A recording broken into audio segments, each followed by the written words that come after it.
Nah, bismillahirrahmanirrahim. Assalamualaikum warahmatullahi wabarakatuh. Eh, Puji syukur kehadirat Allah Subhanahu wa Ta'ala yang telah memberikan kepada kita baik nikmat kesempatan ataupun nikmat kesehatan, sehingga masih dapat lagi kita berkumpul ataupun masih dapat lagi kita memaparkan suatu materi yang telah diwajibkan ataupun yang telah diberikan kepada kita. Kemudian salawat beriring salam kita hadiahkan ke ruh junjungan kita, yaitu Nabi besar Muhammad Sallallahu Alaihi Wasallam, yang nantinya syafaatnya lah yang kita harapkan di hari akhir nanti. Nah, di sini adapun maksud dan tujuan kami di sini ialah hanya untuk memaparkan ataupun memperjelas sedikit dari pembahasan kita, yaitu tentang materi pertama, yaitu yakni ruang lingkup filsafat ilmu. Nah, di mana di sini rekan-rekan saya juga nanti akan memaparkan sebagaimana yang telah tertera pada pembahasan kita kali ini. Nah, di video kali ini saya Sanana Gusmao Siregar adalah sebagai pemateri pertama. Nah, dan kemungkinan nanti akan dilanjut oleh saudari-saudari kita nanti. Nah, di sini saya akan memaparkan tentang filsafat ilmu. Nah, sebenarnya pada dasarnya setiap ilmu itu memang memiliki macam-macam objek. Nah, dan di sini objek yang pertama ataupun di dalam filsafat ilmu ada dua macam objek. Nah, di mana objek pertama itu tentang objek material dan objek formal. Nah, kenapa dikatakan objek material adalah karena suatu yang diajak ataupun sasaran penyelidikan. Itu baik dia seperti tubuh manusia, yaitu kenapa dikatakan tubuh manusia? Karena tubuh manusia adalah objek material dari ilmu kedokteran. Nah, adapun objek formalnya, seperti yang sudah saya katakan tadi, ada dua objek. Yang pertama tadi objek material dan di sini objek formal. Nah, objek formal pada kali ini adalah suatu metode untuk memahami objek material tersebut. Nah, seperti apa itu? Seperti pendekatan deduktif dan induktif. Nah, dikatakan di sini deduktif dan induktif yaitu suatu metode di dalam suatu filsafat tersebut. Nah, sementara filsafat sebagai proses berpikir yang sistematis dan radikal, yaitu juga memiliki material dan objek formal.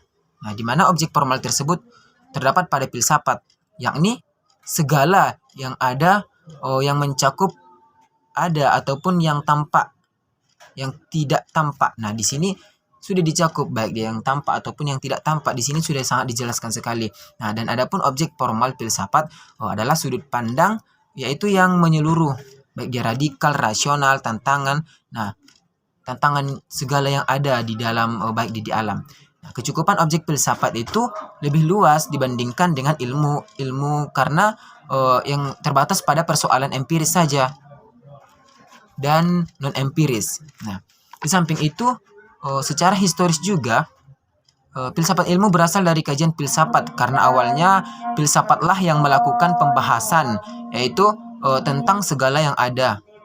Nah, baik dia secara sistematis, rasional, dan logis, ataupun hal empiris, yaitu setelah berjalan beberapa lama, kajian yang terkait dengan hal empiris tersebut semakin bercabang, semakin bertambah, yaitu dan kemudian berkembang sehingga dia itu menimbulkan spesialis ataupun menimbulkan cabang dan menampakkan apa guna yang praktis bagi hal ini. Nah, inilah proses terbentuknya suatu ilmu secara berkesinambungan dalam filsafat tersebut, yang menyediakan tempat di mana kita itu dapat berpijak bagi kegiatan ilmu tersebut.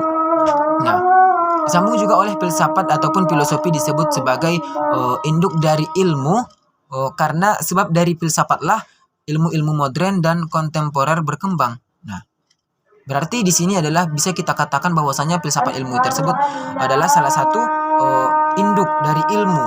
Nah, sehingga manusia dapat menikmati ilmu dan sekaligus bisa dikatakan sebagai buahnya suatu teknologi. Karena pada awalnya terdiri atas teoritis yang mencakup metafisika filsafat, matematika dan logika.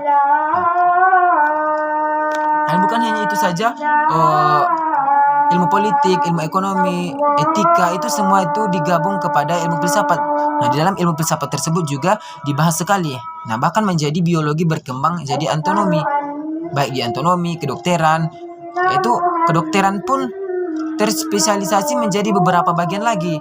Nah, di mana hal tersebut pembagian ini diibaratkan sebuah pohon lah ya, dengan cabang dan ranting, yaitu yang semakin lama itu semakin rindang, semakin besar dia. Nah, ilmu sebagai objek kajian tersebut ataupun filsafat tersebutlah yang sepatutnya kita ikuti alurnya, yaitu objek material yang didekati oleh pendekatan radikal tersebut. Nah, baik dia menyeluruh dan rasional.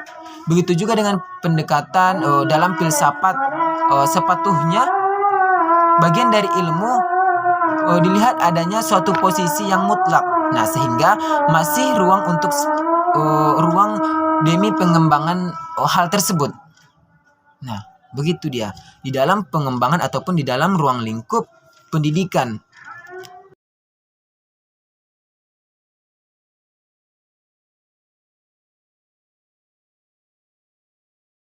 Di sini yang menjadi pembahasan saya adalah mengenai tujuan filsafat ilmu. Terlebih dahulu, seperti yang sudah kita ketahui, bahwa pengertian filsafat merupakan suatu ilmu pengetahuan yang menggunakan logika, metode, serta juga sistem dalam mengkaji masalah-masalah umum serta mendasar, yaitu tentang segala macam persoalan, seperti persoalan tentang pengetahuan, akal, pikiran, eksistensi, serta juga bahasa. Filsafat dan ilmu pada dasarnya adalah dua kata yang saling terkait, baik secara substansial maupun historis. Karena kelahiran ilmu tidak lepas dari peranan filsafat. Filsafat telah merubah pola pemikiran bangsa Yunani dan umat manusia dari pandangan mitosentris menjadi pandangan logosentris. Perubahan pola pikir tersebut membawa perubahan yang cukup besar dengan ditemukannya hukum-hukum alam dan teori-teori ilmiah yang menjelaskan bagaimana perubahan-perubahan itu terjadi, baik yang berkaitan dengan makrokosmos maupun yang berkaitan dengan mikrokosmos. Dari sinilah lahir ilmu-ilmu pengetahuan yang selanjutnya berkembang menjadi lebih terspesialisasikan dalam bentuk yang lebih kecil dan sekaligus semakin aplikatif dan terasa manfaatnya. Filsafat sebagai induk dari segala ilmu membangun kerangka berpikir dengan meletakkan 3 dasar utama, yaitu ontologi, epistemologi, dan aksiologi. Maka, filsafat ilmu menurut Jujun Surya Sumantri merupakan bagian dari epistemologi atau filsafat ilmu pengetahuan yang secara spesifik mengkaji tentang hakikat ilmu atau pengetahuan ilmiah. Baiklah, di sini masuklah kita kepada tujuan filsafat secara umum. Keberadaan ilmu filsafat dapat membantu manusia untuk menyelesaikan segala persoalan dalam kehidupannya. Setelah mengetahui arti filsafat beserta ciri-ciri umum yang dimilikinya, kali ini kita akan membahas mengenai tujuan dari filsafat ini secara umum yang telah dijabarkan ke dalam poin-poin berikut ini. Yang pertama yaitu filsafat berguna untuk membuat manusia memiliki sifat yang bijaksana dan bisa menerapkannya dalam kehidupannya sehari-hari. Kemudian, filsafat juga bertujuan untuk membuat manusia memiliki perspektif yang luas dalam melihat sesuatu. Dengan hal ini, maka manusia dapat memiliki pandangan yang luas dan dapat terhindar dari egosentrisme atau sifat egois. Dengan menilai berbagai macam hal di sekitarnya secara objektif, maka melalui filsafat diharapkan manusia menjadi akan lebih terdidik dan mampu memiliki pengetahuan yang luas. Selanjutnya adalah filsafat dapat mendorong para ilmuwan untuk mengembangkan dan lebih mendalami ilmu pengetahuan. Kemudian dengan mempelajari filsafat juga, maka manusia juga dapat memahami perkembangan, kemajuan pengetahuan, serta sejarah pertumbuhan dari pengetahuan tersebut. Filsafat telah membuat manusia agar memiliki kemauan untuk berpendapat sendiri mandiri dalam hal rohaniah, berpikir sendiri, serta dapat menunjukkan sifatnya yang kritis.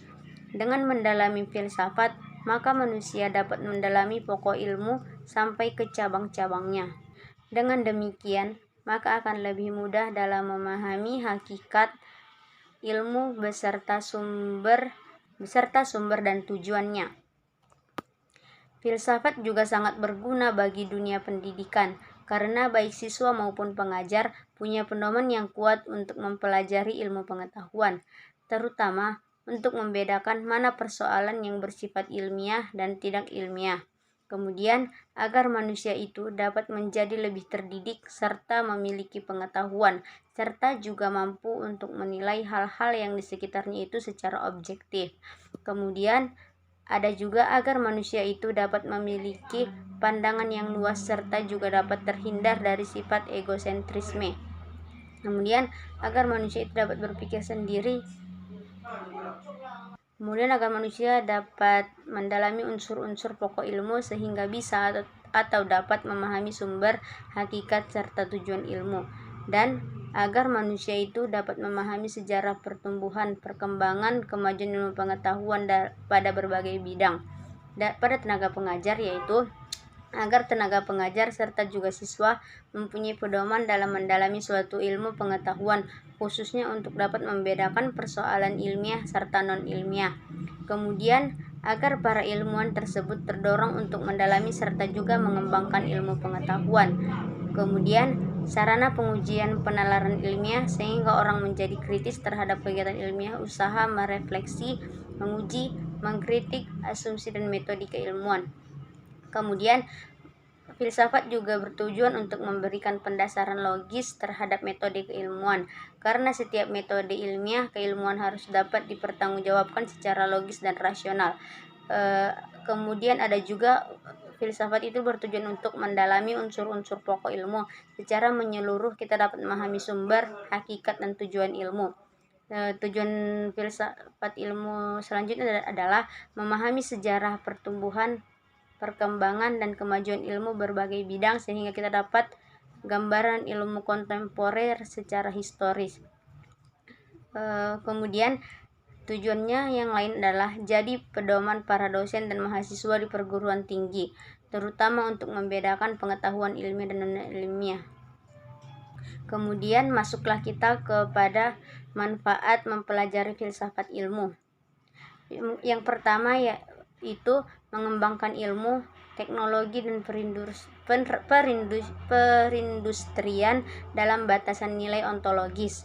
Melalui paradigma ontologisme diharapkan dapat mendorong pertumbuhan wawasan spiritual keilmuan yang mampu mengatasi bahaya sekularisme segala ilmu.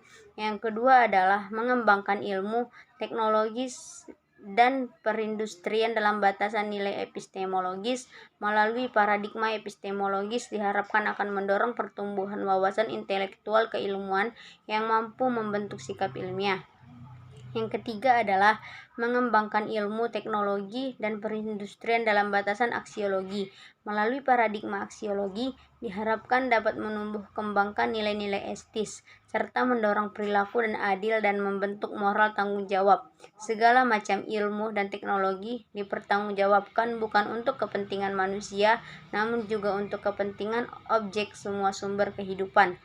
Kemudian yang keempat adalah menyadarkan seorang ilmuwan agar tidak terjebak ke dalam pola pikir seperti bahasa Menara Gading, yakni hanya berpikir murni di dalam bidangnya tanpa mengkaitkan dengan kenyataan yang ada di luar dirinya.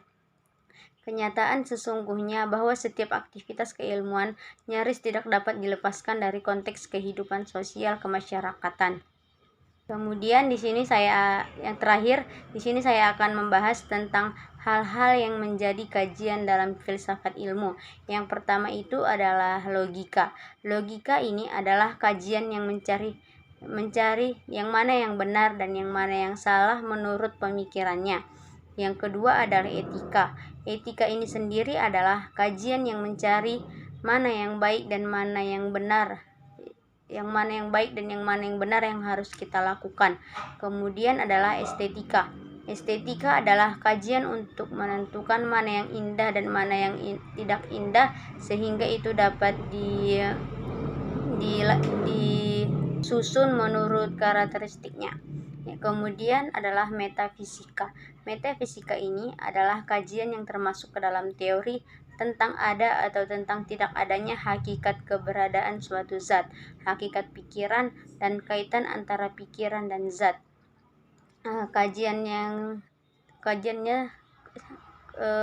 Kemudian kajian yang lain adalah politik. Politik ini adalah kajian mengenai organisasi pemerintahan yang ideal. Sekian pembahasan dari saya.